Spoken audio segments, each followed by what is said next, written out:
At my niece's birthday, my sister mocked, "Still playing house with your cats?" As everyone laughed. Then the front door opened, a man walked in, gently carrying my toddler from her nap. "Go to Mama," he said. My daughter ran into my arms shouting, "Mommy." The room fell silent. I never thought I'd be writing one of these stories, but here we are. This happened last weekend at my niece Emma's 5th birthday party, and I'm still processing everything that went down. Some background: I'm 28, and I've been dealing with my older sister Karen's, 32, passive-aggressive comments about my life choices for years. She got married at 22, had 3 kids by 26, and somehow decided that made her the authority on what constitutes a real adult life. Meanwhile, I focused on my career, traveled, lived in a nice apartment with my 2 cats, Mr. Whiskers and Luna, and genuinely enjoyed my independence. Karen never missed an opportunity to make little digs. Family dinners were peppered with comments like "must be nice having all that free time," or "I guess some people just aren't ready for real responsibility." The extended family would chuckle awkwardly, and I'd usually just smile and change the subject. I loved my nieces and nephews, and I didn't want to cause drama. But Karen's favorite line was always about me playing house with my cats. She'd use this whenever I talked about home improvements, cooking elaborate meals, or basically anything that suggested I had a fulfilling domestic life without a husband and kids. "Oh, still playing house with your cats?" became her go-to dismissal, usually delivered with that condescending smile that made my blood boil. The comments had gotten particularly brutal over the past year. When I'd renovated my kitchen, spending weeks researching the perfect backsplash and choosing appliances, Karen's response was, "Wow, such an elaborate setup just to heat up fancy feast." When I'd hosted Thanksgiving dinner for the first time, creating a beautiful tablescape and cooking for 12 people, she'd walked into my dining room and said, "This is gorgeous, Emma, but it's a shame it's just for practice. Maybe someday you'll get to do this for a real family." The worst part was how the rest of the family had started to go along with it. What began as Karen's individual cruelty had somehow become accepted family humor. My aunt would ask about my fur babies with a patronizing coo. My cousin would joke about my fancy cat palace whenever I mentioned any home improvement. Even my grandmother, who I'd always been close to, had started making comments about how I was married to my career and my cats. It wasn't just the family gatherings either. Karen had started posting on social media with subtle digs. She'd share articles about the cat lady epidemic and tag me, or post photos of her kids with captions like "so grateful for my real family" with emphasis that felt pointed. Her friends would like and comment, creating this echo chamber where my lifestyle was a running joke. Here's what Karen didn't know: about 2 years ago, I met James at a work conference. He was a single dad to the most adorable 3-year-old girl named Sophie. Her mom had left when Sophie was barely a year old, just packed up and disappeared one day, leaving James to figure out single parenthood alone. We started dating slowly, carefully, because James was, rightfully, protective of Sophie and wanted to make sure anyone in his life was serious about being in hers too. The first time James told me about Sophie, we were having coffee after a particularly intense day of presentations. His whole demeanor changed when he talked about her, his voice got softer, his eyes lit up, and he pulled out his phone to show me pictures with the pride that only a parent truly understands.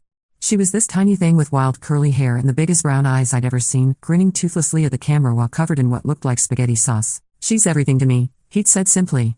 Her mother leaving nearly destroyed me, but Sophie kept me going. I can't imagine loving anyone more than I love that little girl. I should have been intimidated.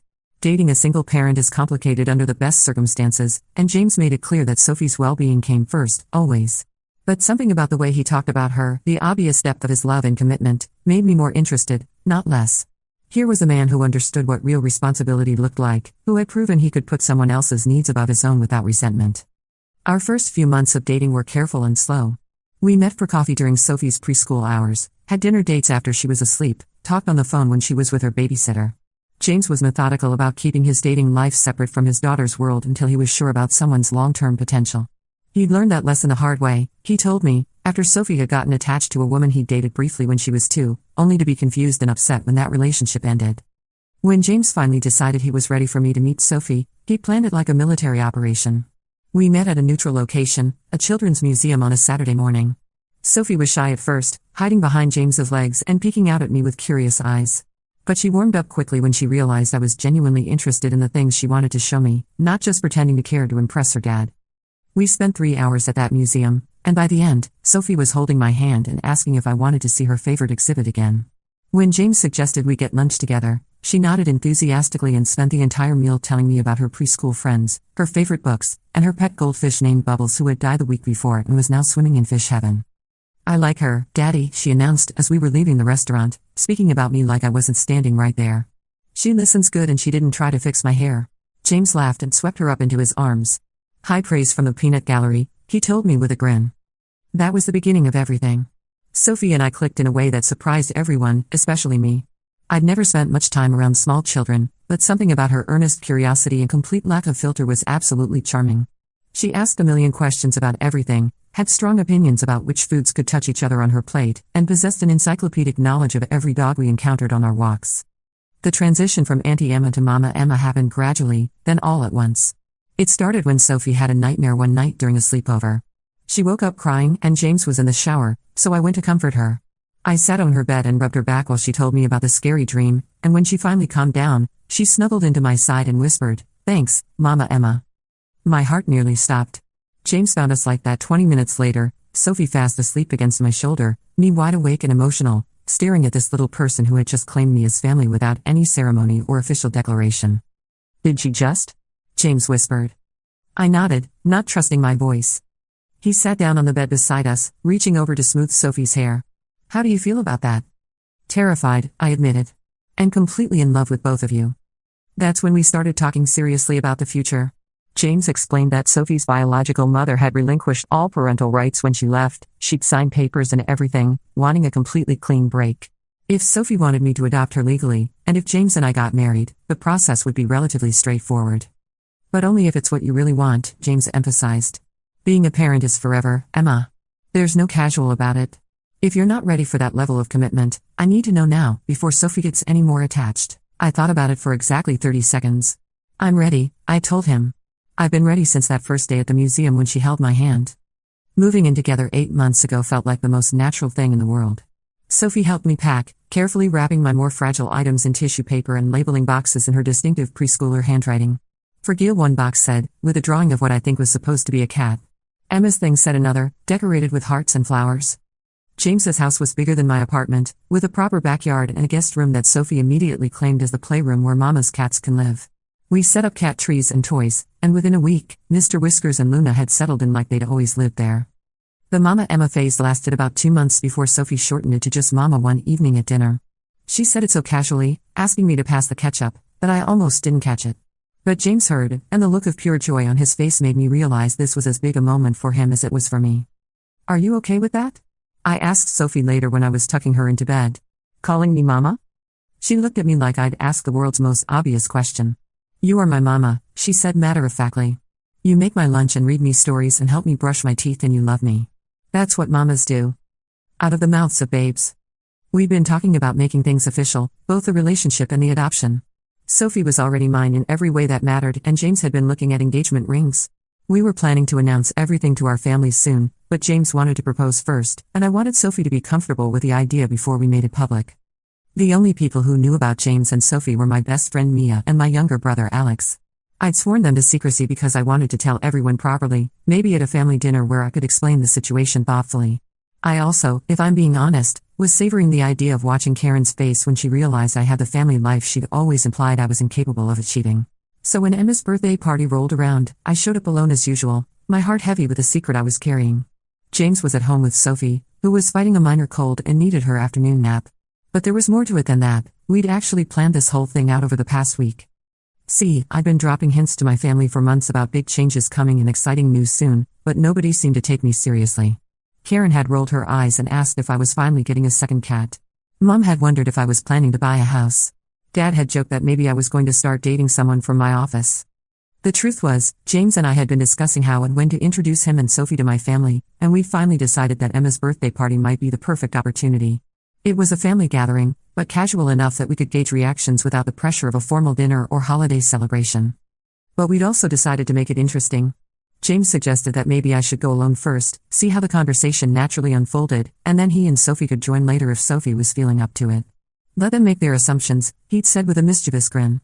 "Then we'll show up and blow their minds." I'd agreed, partly because I thought it might be fun, but mostly because I was curious to see how my family would react when confronted with the reality versus their perception of my life. Would they be happy for me? Surprised? Apologetic for their years of commentary? What I hadn't anticipated was Karen going full nuclear at her daughter's birthday party. The party was at Karen's house. She'd gone all out with a princess theme, complete with a bounce house in the backyard and more pink decorations than a Barbie fever dream. Her house always made me slightly dizzy, Every surface covered with kid-related paraphernalia, toys scattered across every room, the constant low-level chaos that comes with 3 children under 8 years old. I arrived with a dollhouse I'd carefully selected for Emma, along with a smaller gift bag containing accessories, tiny furniture sets, miniature dolls, even a little family of pets that reminded me of my own cats. I'd spent weeks researching the perfect dollhouse, reading reviews and comparing features, because I genuinely wanted to give Emma something special that would grow with her imagination. The extended family was all there, my parents, Karen's in-laws, various aunts and uncles and cousins, about 20 people total crowded into Karen's living room and spilling out into the kitchen. The noise level was typical for our family gatherings, multiple conversations happening simultaneously, kids running around shrieking with excitement, adults trying to talk over the chaos. When Emma opened my gift, the room actually quieted for a moment. The dollhouse was beautiful, a Victorian-style 3-story house with intricate details, working lights, and enough rooms to fuel hours of imaginative play. Emma's gasp of delight was audible across the room. "Oh my gosh, Aunt Emma! This is so cool." She immediately started examining every detail, opening tiny doors and pointing out features to her younger siblings. "Look, there's even a little bathtub. And stairs that actually work." I felt genuinely pleased watching her reaction. This was why I loved giving gifts, finding something that perfectly matched the recipient's interests and seeing their genuine joy. Emma had always been drawn to miniature things, spending hours arranging her small toys into elaborate scenarios. That's when Karen struck. "Wow, Emma, looks like Aunt Emma is still playing house, now she's just getting you to do it too," she laughed, and several relatives chuckled along. I mean, at least someone's getting some use out of Emma's domestic fantasies, right? I felt my cheeks burn, but I just smiled. I'm glad she likes it. But Karen wasn't done. Oh no, she was just getting warmed up. Maybe it was the wine, or maybe she was showing off for our cousins, but she decided to really go for it. "You know what I love about Emma?" she announced to the room, gesturing toward me with her wine glass. "She's 28 and still playing house with her cats like she's living in some fantasy world. Most people grow out of that phase, but Emma's really committed to the bit." The room got quiet. Even for Karen, this felt meaner than usual. Our mom looked uncomfortable, and Dad was suddenly very interested in his piece of cake. But Karen was on a roll. I mean, don't get me wrong, the cat lady lifestyle works for some people. Very low maintenance. No real responsibility. Must be nice to have all that freedom too. What do you do again? Arrange your throw pillows and cook fancy meals for one? Several people laughed, not kind laughter, but that uncomfortable social laughter people do when someone's being cruel but they don't know how to stop it. Karen basked in the attention, her smile getting wider. Maybe someday Emma will join the rest of us in the real world, but until then, we'll just keep watching her play house with Mr. Whiskers and Luna. She raised her glass in a mock toast to Emma's very important domestic achievements. I sat there, feeling humiliated and angry, but also oddly calm. Because I knew something Karen didn't. I checked my phone, 3:47 p.m. Sophie's nap usually ended around 4 o'clock, and James had texted earlier asking if he should bring her by if she woke up feeling better. I told him maybe, depending on how the party was going. I texted him quickly, "If Sophie's up and feeling okay, you should come by. I think it's time." His response was immediate, "On our way," red heart emoji. I looked up at Karen, who was still glowing from her performance, accepting congratulations from our cousin Brett about her hilarious roast of my lifestyle. I smiled sweetly. "You know what, Karen? You're absolutely right. I have been playing house." I stood up, smoothing down my dress. But here's the thing about playing house, sometimes you get so good at it that it stops being pretend. Karen looked confused, but before she could respond, we heard a car door shut outside. Then footsteps on the front porch. The front door opened and James walked in, gently carrying a sleepy Sophie who was rubbing her eyes and clutching her favorite stuffed elephant. She was wearing the adorable yellow dress with tiny sunflowers that we picked out together last week, her curly brown hair and 2 small pigtails tied with matching ribbons. The room went completely silent. You could have heard a pin drop. James surveyed the room, taking in the decorations and the cluster of surprised faces all staring at him. Sophie was waking up more, looking around with curious eyes. "Sorry we're late," James said casually, his voice carrying that natural confidence that made me fall for him in the first place. Someone needed her beauty sleep? He kissed Sophie's forehead gently. But she woke up feeling much better and asking for Mama. He looked directly at me with that warm smile that still made my heart skip. "Go to Mama, sweetheart." Sophie perked up immediately, her face breaking into the brightest smile. "Mommy," she squealed, reaching her arms out toward me. I walked over and took her from James, lifting her up and spinning her around once before settling her on my hip. She immediately snuggled into my shoulder, one small hand playing with my necklace, a habit she developed over the past few months. "Hi, baby girl," I murmured, kissing her temple. "Are you feeling better?" "Aha," she nodded, then looked around at all the decorations with wide eyes. Is this the princess party you told me about? It is. This is Emma's birthday party, you remember Emma, right? She's your age. Sophie nodded seriously, then whispered loudly, Can I play with the princess house? I looked over at the dollhouse, where little Emma was still sitting, staring at us with her mouth open. We should ask Emma first. It's her special day. The silence in the room was deafening. Karen's face had gone through several color changes, red to white to an alarming shade of purple. Mom was clutching Dad's arm, her eyes wide. Our cousins were looking back and forth between me and Karen like they were watching a tennis match. James, bless him, seemed completely oblivious to the tension. He walked over and extended his hand to my parents. You must be Emma's parents. I'm James, and this little one is Sophie. He gestured toward us with obvious pride and affection. I've heard so much about both of you. Emma talks about family dinners all the time. She makes that famous lasagna recipe she learned from you, Mrs. Chen. Sophie asks for it at least twice a week. Mom shook his hand automatically, still looking shell-shocked. Oh. That's nice to meet you, James. Sophie had squirmed down from my arms and was now standing next to me, holding my hand while staring at the dollhouse with obvious longing. Little Emma, to her credit, seemed to shake off her surprise first. Do you want to play? She asked Sophie shyly. Sophie looked up at me for permission. I nodded, and she carefully approached the dollhouse, sitting cross-legged on the floor next to Emma. Within minutes, they were chattering about which room the family should eat dinner in and whether the tiny dog should sleep upstairs or downstairs. James wrapped his arm around my waist, pulling me close. How's the party been? He asked quietly. Oh, you know. The usual family dynamics.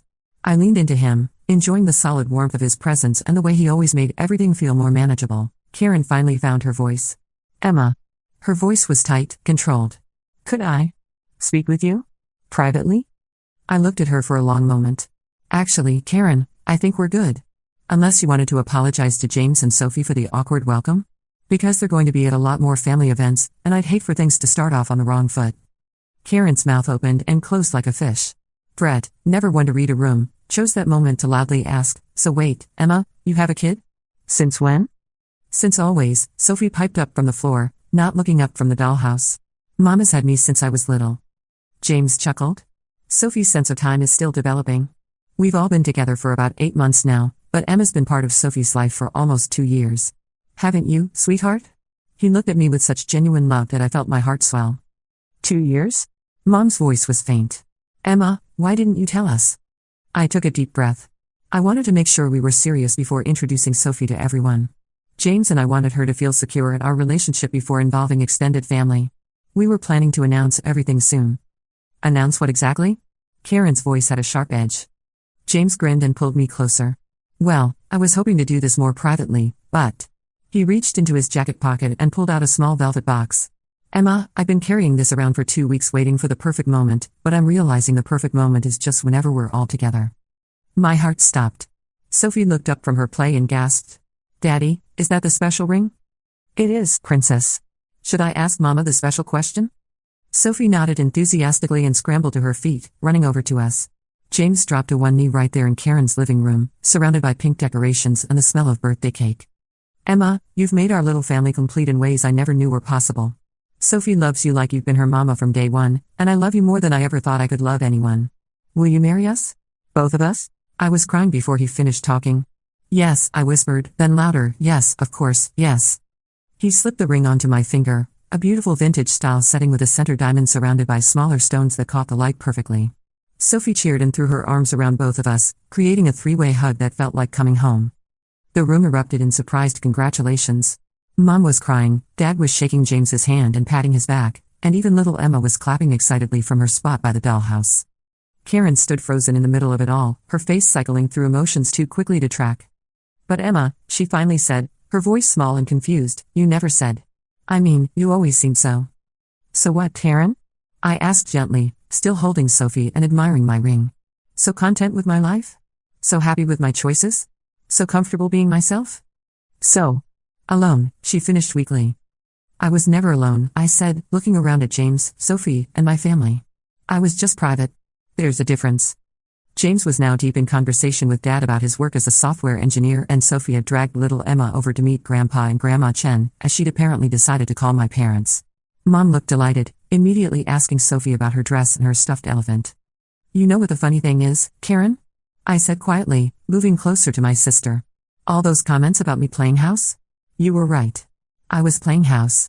I was learning how to be a partner, how to be a parent, how to build something real and lasting. And it turns out I'm pretty good at it. Karen's eyes filled with tears. Emma, I'm sorry. I didn't know. I know you didn't. But here's what I need you to understand, even if I had stayed single forever, even if it had just been me and my cats for the rest of my life, that would have been a valid choice too. My worth isn't determined by whether I have a husband and kids. She nodded, wiping her eyes. You're right. I think I've been jealous, honestly. You always seem so confident, so sure of yourself.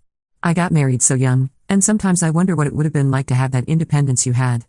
The grass is always greener, I said softly. But Karen, you have a beautiful family. Your kids adore you, and you're a great mom. We just took different paths. She smiled tentatively. Can I start over? With James and Sophie? I looked over at my new little family. James was now sitting on the floor with both Sophie and Emma, helping them set up an elaborate dollhouse scenario involving a tea party with all the tiny furniture. Sophie was explaining very seriously that the daddy doll needed to sit in the blue chair because it matched his eyes, just like her daddy. I'd like that, I told Karen. But no more comments about my life choices, okay? Sophie's watching and learning, and I want her to grow up knowing that there are lots of ways to be happy. Karen nodded. Deal. And Emma? Congratulations. Really. James seems wonderful, and Sophie is absolutely precious. She is, I agreed, watching as Sophie carefully placed a tiny cake on the dollhouse dining table. She's been the best surprise of my life. The rest of the party was a blur of introductions, explanations, and excited planning. Sophie charmed everyone, calling my parents grandma and grandpa like she'd known them forever and asking if she could be in Emma's class at school since they were almost the same age. James fit in seamlessly, discussing sports with my uncle and sharing parenting stories with Karen's husband. When it was time to sing happy birthday to little Emma, Sophie insisted on standing next to her new cousin and sang louder than anyone else. As we were getting ready to leave, she hugged Karen and said, "Thank you for the princess party. Mama said we might have a princess party for my birthday too, and you can come if you want." Karen looked at me over Sophie's head, her eyes bright with unshed tears. I would love that, sweetheart. In the car on the way home, Sophie chattered excitedly about the party, her new cousins, and her extra grandparents. James reached over and squeezed my hand. So, he said with a grin, that went well. I laughed, spinning my new ring around my finger. Better than I could have imagined. Mama, Sophie said from the back seat, can we play house when we get home? But like, the real kind where we're all actually a family? I met James's eyes in the rearview mirror, both of us smiling. We already are, baby girl, I told her. We already are. Update 2, wow, this really exploded overnight. Thank you for all the awards and comments. A few people have asked for more details about some things, so here's a longer update. First, about the adoption process, James and I met with a family lawyer this week, and because Sophie's biological mother signed away all rights and has had no contact for over 2 years, the process should be relatively straightforward once we're married. Sophie is incredibly excited about making it official, as she puts it. She's been practicing writing Sophie Emma, last name, and asking if she can call James's parents extra grandparents in addition to my parents. Several people asked about the family dynamics afterward. Karen and I had a long conversation the day after the party. She admitted that she'd been struggling with some postpartum depression after her youngest was born, and that attacking my lifestyle was her way of making herself feel better about her own choices. She's started therapy, which I'm really proud of her for. She also apologized to James directly, which he handled with more grace than she probably deserved. The rest of the family has been incredibly welcoming. My parents are absolutely smitten with Sophie. She's their first grandchild since Karen's kids live across the country. We only see them a few times a year. Mom has already started teaching Sophie to bake, and Dad bought her a tiny toolbox so she can help with projects around our house. My grandmother, who I was worried might struggle with a non-traditional family situation, surprised everyone by immediately declaring Sophie her great-granddaughter and asking when we were planning to give her a great-great-grandchild. This one needs a little brother or sister, she announced at last Sunday's family dinner, while Sophie nodded seriously in agreement. About the wedding planning, we've decided on a small ceremony next April in my parents' backyard, weather permitting. Sophie will indeed be both flower girl and ring bearer, carrying the rings in a tiny basket that she's already picked out. She's also informed us that Mr. Whiskers and Luna need to be in the wedding photos because they're family too. The most touching development has been watching Sophie's relationship with little Emma develop. They've become genuine friends, not just cousins thrown together by circumstance. Emma has started asking her mom if Sophie can come to more family events, and last weekend Sophie drew Emma a picture of the dollhouse with both their names on it, labeling it our house for playing. James has been amazing through all of this. He keeps saying he can't believe how lucky we got, having everything work out so perfectly. But honestly, I think we made our own luck by being patient and careful and putting Sophie's needs first throughout our entire relationship. A few people mentioned in the comments that they're in similar situations, dating single parents or being single parents themselves, and wanted advice. The biggest thing I learned is that you can't rush these relationships. Sophie's acceptance of me didn't happen overnight, and there were definitely moments in those first few months where I wondered if I was cut out for step-parent life. Kids are honest in ways that can be brutal. Sophie once told me my pancakes were okay but not as good as Daddy's and that my singing voice was kind of scratchy. But that honesty is also what makes their love so genuine when it comes. Also, to anyone dealing with family members who constantly criticize their life choices, you don't owe anyone an explanation for your happiness. I spent years letting Karen's comments chip away at my confidence, second-guessing my choices and wondering if maybe she was right about my life being somehow lesser or incomplete.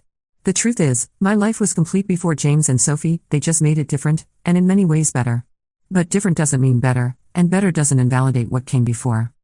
Someone asked if I regret not telling my family about James and Sophie sooner. Honestly? No. Those 8 months of privacy were precious. We got to be a family without outside opinions or pressure, without well-meaning but overwhelming relatives trying to speed up our timeline or offer unsolicited advice. Sophie got to bond with me without feeling like she was performing for an audience, and James and I got to figure out our relationship without family commentary. The secrecy also made the reveal so much more satisfying. I'll admit it, watching Karen's face go through that entire spectrum of emotions was one of the most vindictively pleasant moments of my life. She spent years making me feel small and inadequate, and in one moment, all of that crumbled. Not because I was trying to hurt her, but because the truth was so different from her assumptions. Final update. It's been 6 months since the birthday party incident, and I wanted to give one last update since so many people have been following our story. James and I got married 3 weeks ago in my parents' backyard, exactly as we planned. The weather was perfect, Sophie was the most adorable flower girl/ring bearer in history, and yes, we did get professional photos with the cats. Mr. Whiskers tolerated the bow tie for exactly 5 minutes, which was long enough for a few shots before he stalked off to sulk under the porch. The adoption paperwork is almost complete. Sophie will officially be Sophie Emma, our last name, by Christmas, which she's decided is the best Christmas present ever. She's already started a countdown calendar. Karen and I have rebuilt our relationship into something much healthier. She's been in therapy for 4 months now and is doing much better. She helped plan the wedding, and her speech at the reception was genuinely moving. She apologized publicly for her years of comments and talked about how watching James, Sophie, and me together taught her that families come in all different forms, and love is what makes them real. The most unexpected development is that Karen's therapy journey inspired our mom to start therapy too. Apparently, watching Karen work through her issues made mom realize she had some of her own patterns to examine. It's been good for our whole family dynamic. Sophie is thriving in kindergarten and has made friends with several classmates who also have bonus parents, as her teacher calls step-parents. She's started a little club called Mixed Up Families where kids talk about their different family structures. According to her teacher, Sophie's matter-of-fact attitude about having a mama who chose me and a daddy who got me first has helped other kids feel more confident about their own family situations. James and I are talking about having a baby together in a year or 2. Sophie is campaigning hard for a little sister, specifically requesting one with curly hair like mine but maybe with mama's eyes. She's already planning to teach the baby about cats and how to properly brush their fur. Mr. Whiskers and Luna have fully adapted to their roles as big siblings to a human. Luna still sleeps in Sophie's room every night, and Mr. Whiskers has appointed himself the official supervisor of homework time, sitting on Sophie's desk and occasionally knocking pencils to the floor when he thinks she needs a break. To everyone who shared their own stories in the comments or sent messages, thank you. It's been incredible to hear from so many people who found love and family in unexpected ways, or who struggled with critical family members, or who are single parents looking for hope that someone will love both them and their children. Family isn't about biology or traditional timelines. It's about showing up for each other, day after day, in all the small ways that matter. And to anyone currently dealing with family members who make them feel less than for their choices, you are enough, exactly as you are. Your life doesn't need to look like anyone else's to be valuable and complete. Sometimes the most satisfying revenge is simply living authentically and finding joy in your own path, regardless of what anyone else thinks about it. The cats and I were happy before James and Sophie joined our family. We're happy now too, just in a different, louder, more chaotic way. Both versions of my life were good, they were just different chapters of the same story. Thanks for following along on this journey. Now if you'll excuse me, I have a 6-year-old who needs help building a blanket fort for her stuffed animals, and apparently Mr. Whiskers has very strong opinions about the structural integrity of our pillow walls. TL, sister spent years mocking my single life and saying I was playing house with my cats. At my niece's birthday party, she made her cruelest comments yet in front of the whole family. Right then, my secret boyfriend arrived with my secret almost stepdaughter, calling me mama. He proposed in front of everyone. Sister's mocking turned into shocked silence, and I got the family I'd been quietly building while she thought I was just a sad cat lady. 6 months later, we're married, the adoption is almost final, and my sister and I have a much healthier relationship built on mutual respect instead of her projecting her insecurities onto my life choices.